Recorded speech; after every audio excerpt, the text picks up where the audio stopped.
पकड़ लो। नहीं, तो बस वाले ने हमको उतारा है यहाँ पे तहसील कार्यालय महू का।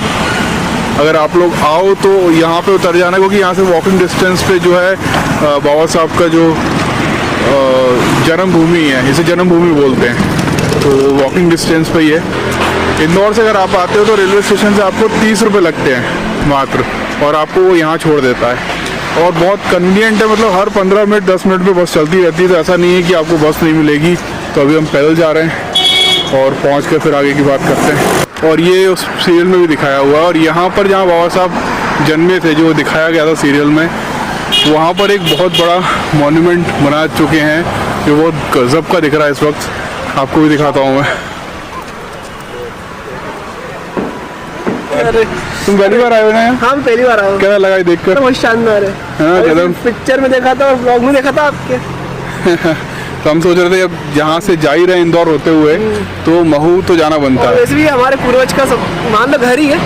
हाँ, घर ही है, मान लो, तोड़ के नया बना दिया है। तो हालांकि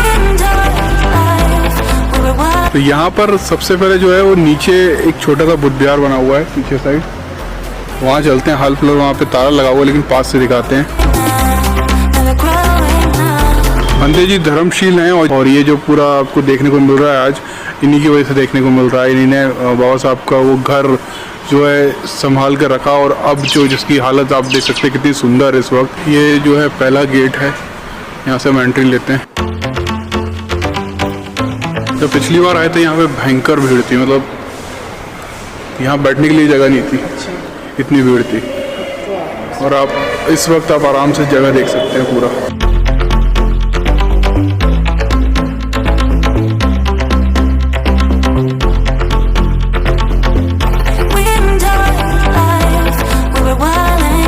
ये जो है मिलिंद कॉलेज का दिखाया गया है, मतलब ये सारी जितने भी आपको दिख रहे हैं प्रदर्शनी, ये सारे बाबा साहब के जो ओरिजिनल फोटोज़ थे उनको यहाँ पर एम्बोस करके थोड़ा 3D इफेक्ट देकर बनाया गया है। और ये जो है ये मिलिंद कॉलेज का है, जहाँ औरंगाबाद में बाबा साहब का दूसरा कॉलेज था जो उन्होंने खोला था। और इस जगह पर हम लोग कल पहुँचेंगे और इसी तरह से इसी पोज में फ़ोटो खिंचवाएंगे। एक बार आपने देखी कि बाबा साहब ने सिर्फ कॉलेज बनवाए, फालतू चीज़ें नहीं बनवाई, इसका क्या कारण था? वो चाहते थे कि जो उनकी जनरेशन है वो शिक्षित बने, उनको फालतू चीज़ों में इंटरेस्ट नहीं था, इसलिए बाबा साहब ने कहा शिक्षित बनो। हमारे लोग पहले शिक्षा ही नहीं लेते। और ये जो पालना है सिंबॉलिक तौर पे रखा हुआ है, ये असली नहीं है। और ये जो है जस्ट ये दिखाने के लिए कि बाबा साहब यहाँ पैदा हुए थे, इसलिए जैसे बच्चों के लिए पालना होता है वैसे यहाँ पे सिर्फ रखा हुआ है।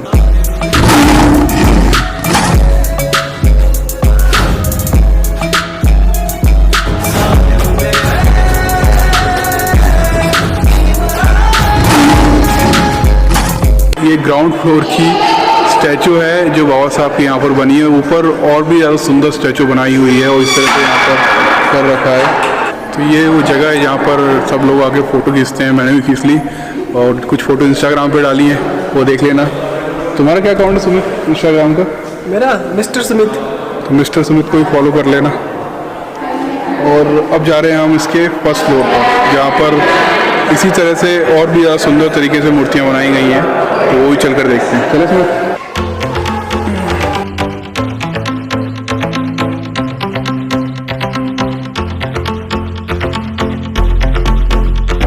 तो एक चीज़ जरूर देखने को मिलती है, बाबा साहब की मूर्ति के पास आपको जो है एक इस तरह से चढ़ने के लिए जरूर बना होता है। अब जरूरी छोड़ना है सब गले में माला चढ़ाएं, आप चाहो तो पैरों में चढ़ा सकते हो।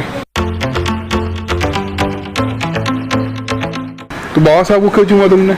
इसलिए चूमा क्योंकि मेरे को एक फोटो देखी थी बहुत पहले से, एक बनता था जो बाबा साहब को चूम रहा था, मेरे को इतनी पसंद आई थी और मेरा सपना था कि एक ऐसी फोटो चाहिए हमेशा के लिए अपने पास।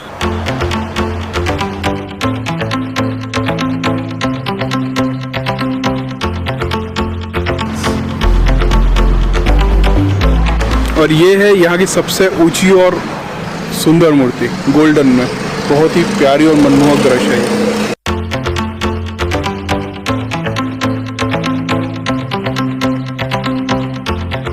यहाँ से सीढ़ियों से ऐसे ऊपर जाते हैं, और ऊपर जो है और भी ज़्यादा सुंदर मूर्तियाँ हैं, वो दिखाते हैं आपको। यहाँ पर सबसे पहले तो एक गलियारा बना रखा हुआ है, जहाँ पर बाबा साहब के ओरिजिनल फ़ोटोज़ वगैरह हैं। यहाँ बहुत पुराने पुराने ज़माने के फ़ोटोज़ हैं, बड़े करके लगाए गए हैं। अब मैं एक एक फ़ोटो इसलिए दिखा रहा हूँ कि सारे फ़ोटो इंटरनेट पे अवेलेबल हैं और आप वहाँ जाके देख सकते हैं सारे फ़ोटो।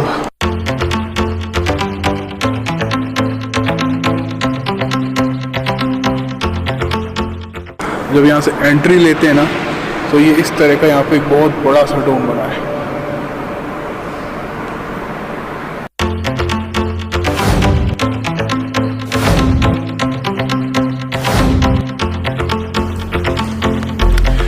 ये मूर्ति है यहाँ पे बाबा साहब की, जो बुद्ध और भंते जी को नमन कर रहे हैं। और भंते जी वो हैं भंते धर्मशील, जिन्होंने इस जगह को संरक्षक करके, जो आज आप जिस स्थिति में देख रहे हो, अगर ये नहीं होते तो ये संभव नहीं हो पाता। हो सकता है लोग इस जगह का नामो निशान मिटा देते, लेकिन भंते जी के कारण ये हो पाया। और आज यहाँ एक भव्य स्मारक बना हुआ है, इतना सुंदर है यहाँ, कितना अच्छा फील होता है कि अगर आप इंदौर आओ तो यहाँ जरूर आओ। हमारी तो मजबूरी है कूदना, क्योंकि आपको पास से दिखाना ज़रूरी है। तो ये जो पूरा एरिया, यही वो जगह, यहाँ पर 14 अप्रैल को खड़े होने की जगह नहीं मिलती। मतलब यहाँ ऐसे खड़ा होने में आराम से यहाँ खड़े नहीं हो सकते। और अंदर इतने सारे पंखे लगे हुए हैं, उसके बाद भी कभी कभी घुटन होने लग जाती है, इतनी ज़्यादा भीड़ आती है। मुझे डर लगता है कि ऐसा ना हो टूट जाए, इतनी भीड़ आती है। और अगर आप यहाँ आते हो 14 अप्रैल के टाइम, तो भीड़ देखने लायक होती है। अभी तो इक्के दुक्के लोग ही दिख रहे हैं आपको, आ गए तो आ गए। लेकिन ये भी गजब बात है ना, आज भी यहाँ भीड़ है, मतलब लोग आ रहे हैं। मतलब ऐसा नहीं है कि यहाँ पे बिल्कुल सुनसान पड़ा हो, एक दो लोग आ ही रहे हैं यहाँ पे, और आ रहे जा रहे टाइम।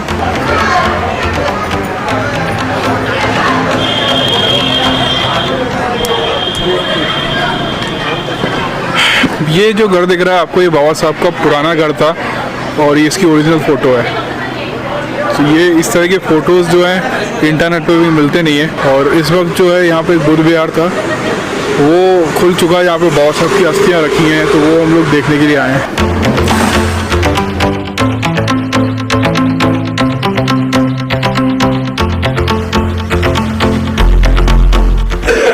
यहाँ जो ये नीली लाइट पड़ रही है, इसके ये चांदी का जो बना उसके अंदर रखा हुआ है। अभी सुनने में आया था कि जब बाबा साहब को यहाँ पे घर था तो मिलिट्री ने इस जगह को साफ कर दिया। नहीं, ये झूठ बात है। और यहाँ भंते जी थे कोई, जो कि उन्हें फोटो पेपर में भी आया था ये बात कर ले बोलो। आपने जो सवाल करा कि वो बोर्ड उखाड़ के फेंक दिया था और ये करा था, ये हुआ था 1971 के अंदर, जब सेंट्रल गवर्नमेंट ने वेरीफाई करा कि यहाँ सूबेदार रामजी सकपाल शुरू से आखिरी तक इस क्वार्टर में रहा करते हैं और बाबा साहब का जन्म यहाँ हुआ है। लेकिन ये सेना की एवन लैंड जगह है, ये जगह हम आपको दे नहीं सकते, या सिविलियनों का आना मना है। तो इस जगह के फाउंडर जो अध्यक्ष थे भंते धर्मशील, जब उन्होंने पहली बार बाबा साहब का घर देखा तो वो बड़े भावुक हो गए और वो घर को देख के इतने टूट गए। उस घर के अंदर एक साधारण परिवार रहा करता था। वो बड़े व्यथित हुए और बाजार में गए और कुछ समाज के अनुसूचित जाति के जो लोग हैं उनके पास में गए और उनसे आग्रह किया कि मैंने बाबा साहब की जन्मभूमि की खोज कर ली है, मेरी मदद कीजिए। अपन उस जगह पर एक बोर्ड लगाएंगे और एक नीला ध्वज लगाएंगे। कुछ लोग उनके साथ में तैयार हुए, वो इस जगह पर आए, उन्होंने एक बोर्ड लगाया और एक नीला ध्वज लगाया। अनुमति नहीं थी, इसलिए सैन्य प्रशासन के लोग आए, वो बोर्ड भी उखाड़ के फेंक दिया और वो झंडा भी उखाड़ के फेंक दिया। ये जो मेमोरियल सोसाइटी की स्थापना जो है उस बोर्ड के उखड़ने से हुई। उसके बाद में एक संस्था का निर्माण हुआ। उस संस्था के बैनर तले भंते जी ने 17 साल संघर्ष किया। इंदिरा गांधी जी ने ये जगह देने की घोषणा की। उसके बाद में वीपी सिंह की गवर्नमेंट आई, उन्होंने जगह दी। लेकिन 17 साल के संघर्ष में वो घर पूरा खंडर हो गया था, गिर गया था। यहाँ पे कार्यक्रम नहीं हुआ करते थे, तो उस घर के कवेलू, उस घर की लकड़ियां बाजू में रख दी गई। और बाबा साहब की 100वीं स्वर्ण जयंती आ रही थी 1991 में। तो भंते धर्मशील ने पूरे भारत में खूब प्रचार किया और पूरे भारत के शीर्ष नेताओं को यहाँ पे आमंत्रित किया गया। तो पहली बार राजीव गांधी, अटल बिहारी वाजपेयी, लाल कृष्ण आडवाणी, मान्यवर कांशीराम और बहन मायावती, ये सब यहाँ पर आए और भारत के सारे शीर्ष नेता यहाँ पर आए। खूब प्रचार हुआ, इसलिए पूरे देश से यहाँ पर इस तालुका में 3.5 लाख लोग जमा हुए। इतनी पब्लिक देख के मध्य प्रदेश के अंदर भाजपा की गवर्नमेंट थी सुंदरलाल पटवा जी की, उन्होंने इतनी पब्लिक देख के आनंद फानन में इस जगह पर भव्य स्मारक बनाने की आधारशिला रखी। राजीव गांधी आए, उन्होंने एक बड़ी घोषणा करी कि हमारी अब सरकार आई तो हम इस स्मारक के लिए, इस जमीन के लिए और पर्याप्त जमीन देंगे। लेकिन दुर्भाग्य से 23 दिन बाद उनकी भी बम ब्लास्ट में हत्या हो गई, वो भी शहीद हो गए। फिर उसके बाद में कांग्रेस की गवर्नमेंट आई, उन्होंने इस जगह पे स्मारक बनाने के लिए खजाने खोल दिए। लेकिन इस बीच ये हुआ 14 अप्रैल 1951 को कि जो घर था यहाँ पर कार्यक्रम नहीं हुआ करते थे। जिन लोगों को, लोकल लोगों को मालूम था कि बाबा साहब का जन्म यहाँ हुआ है, तो जो लोकल लोग हैं 40-50 लोग ठेले के ऊपर रैली के रूप में बाबा साहब का अभिवादन करने यहाँ आते थे और बाहर के बाहर चले जाते थे। लेकिन 1991 में जब पहली बार अचानक 3.5 लाख लोग यहाँ पर आए, उन 3.5 लाख लोगों में एक अति श्रद्धालु था, वो उस घर को देख के भाव विभोर हो गया और उसके मन में विचार आया कि बाबा साहब इस घर में हमारे उद्धार के लिए जन्मे हैं, तो इस घर की ईंट और मिट्टी कितनी पवित्र होगी, तो क्यों ना ये घर की एक ईंट मैं अपने घर ले जाऊं, रोज इसकी पूजा करूं। उसने इस विचार से उस घर की एक ईंट निकाली और बगल में छुपाई। उसको दूसरे लोगों ने देखा, दूसरे श्रद्धालु ने देखा, उन लोगों ने उसको मना नहीं किया, उल्टा उनके भी मन में विचार आया कि ये लेके जा रहा तो मैं क्यों नहीं। तो सबके सब लोग उस घर पे भिड़ गए कि मेरे बाबा साहब के घर की ईंट, मेरे बाबा साहब के घर की मिट्टी। तो 1.5-2 घंटे में उन लोगों ने वो घर सफा कर दिया। तो उस जगह पर एक बाथरूम का इतना बड़ा पत्थर, मराठी में हम बोलते नानीचा गोटा, बाथरूम का इतना बड़ा पत्थर, वो पत्थर बड़ा भारी था तो कोई लेके नहीं गया। लेकिन यहाँ पर एक इमली का पेड़ था, उस इमली के पेड़ पर भीमाबाई बाबा साहब को झूला झुलाया करती थी। तो उस पत्थर को मेन सेंटर में डालकर, उस पेड़ को काटकर उस जगह पे ये स्मारक तैयार हुआ है। और उस पेड़ का एक पेड़ एक बाजू में, इस स्मारक के बाजू में उत्पन्न हुआ है। जो जमीन की हम मांग कर रहे हैं, वो उस जमीन के ऊपर वो पेड़ उत्पन्न हुआ है। तो हमारी आपके चैनल के माध्यम से मैं अपील करना चाहता हूं कि 6 दिसंबर को अभी बाबा साहब का महापरिनिर्वाण दिवस था। केंद्र सरकार से संसद भवन में, राज्यसभा भवन में बाबा साहब को श्रद्धांजलि दी जा रही थी। कई राज्य सरकारें बाबा साहब को श्रद्धांजलि दे रहे थे, लेकिन वही केंद्र सरकार के अधीन जो रक्षा मंत्रालय आता है, 6 दिसंबर को स्मारक से लगी हुई भूमि पर उन्होंने निर्माण शुरू कर दिया है। इतना बहुत सुंदर स्मारक बना है और अभी भी रक्षा मंत्रालय हट पे लगा हुआ है कि स्मारक का अस्तित्व खत्म कर दिया जाए। तो आने वाले समय में ये स्मारक का अस्तित्व खतरे में है। तो आपके चैनल के माध्यम से अपील करता हूं कि जो भी लोग आपका चैनल ये देख रहे हैं, जितने पत्र हो सके आप पत्र लिखिए केंद्र सरकार को कि ये बाबा साहब की जन्मभूमि हम लोगों की सबसे बड़ी तीर्थ स्थली है और वहां पर तीर्थस्थली की व्यवस्था होना चाहिए। बाबा साहब की जन्मभूमि का अपमान पूरा भारत नहीं सह सकता। तो मैं अपील करता हूं कि ज्यादा से ज्यादा पत्र लिखिए और यहाँ पर बाबा साहब के जन्मभूमि का अस्तित्व यहाँ पर रक्षा मंत्रालय खत्म कर रहा है, उसको जल्द से जल्द रोक लगाने की आप सभी लोग अपील कीजिए। मोहनराव वाकोड़े, सचिव डॉक्टर बाबा साहब अम्बेडकर मेमोरियल सोसाइटी, भीम जन्मभूमि, अम्बेडकर नगर में।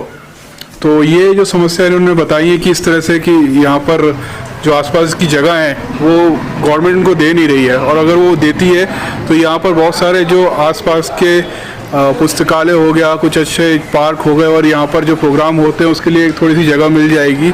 और ये चीज़ तो मुझे भी लगता है कि एक छोटा सा एरिया ही है जहाँ बाबा साहब का ये मेमोरियल बनाया हुआ है। लेकिन अगर ये सारा होता तो कुछ एक अलग बात होती, थोड़ी जगह होती, धर्मशाला होती, यहाँ से लोग लाखों लोग आते हैं, उनको रुकने के लिए व्यवस्था होती है यहाँ पे। तो ये नई चीज़ समझ आई। तो यहाँ पर क्या भीड़ लगी रहती है, आप कभी भी आओ, ऐसा नहीं है कि 14 अप्रैल या किसी टाइम पे आओगे तो भीड़ मिलेगी। सुबह के टाइम यहाँ पे इतने ज़्यादा लोग नहीं थे, लेकिन अभी यहाँ पर अच्छी खासी भीड़ है और कुछ नया जानने को मिला।